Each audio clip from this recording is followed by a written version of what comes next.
اس وقت ہم اپنے معاشرے کو مثال کے طور پر لیں، پاکستان سیاسی طور پر، مذہبی طور پر کتنی نفرت پائی جاتی ہے پاکستان کے اندر۔ اس مذہبی نفرت نے لوگوں کو ایک دوسرے سے دور کر دیا ہے، مسلمانوں کو ایک دوسرے سے دور کر دیا ہے، شیعہ کو سنی سے، سنی کو شیعہ سے دور کر دیا ہے، دیوبندی کو بریلوی سے، بریلوی کو دیوبندی سے دور کر دیا ہے، دیوبندی بریلوی کو اہل حدیث سے دور کر دیا ہے، اہل حدیث کو بریلوی دیوبندی سے دور کر دیا ہے، اور پھر ان سب کو تشیع سے دور کر دیا گیا ہے، اور شیعہ کو ان ساری مسلمان جماعتوں سے دور کر دیا گیا ہے۔ اور یہیں پہ نہیں رکے، بلکہ شیعہ کو شیعہ سے دور کر دیا گیا ہے، بریلوی کو بریلوی سے دور کر دیا گیا ہے، دیوبندی کو دیوبندی سے دور کر دیا گیا ہے۔ یہ اتحاد تھا رسول اللہ کے زمانے میں، یہ امت واحدہ تھی۔ رسول اللہ کے زمانے میں کوئی شیعہ اور سنی نہیں تھا۔ قرآن فرماتا ہے رسول تھے اور امت، رسول تھے اور مومنین، رسول تھے اور مسلمین۔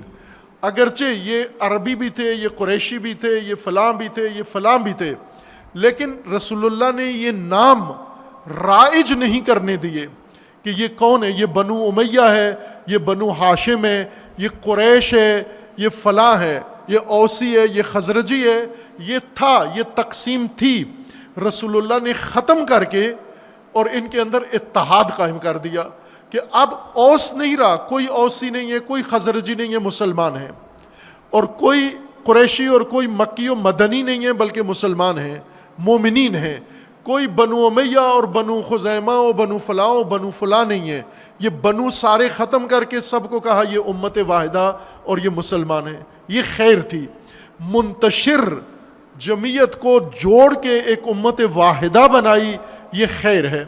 لیکن یہ خیر منتشر ہوگی، کس شرر نے، کس چنگاری نے ان کو ایک دوسرے سے دور کیا؟ تفرقے، فرقے بنے، فرقے بننے کے بعد پھر فرقہ بازی شروع ہوئی، یعنی فرقوں کا کھیل شروع ہوا۔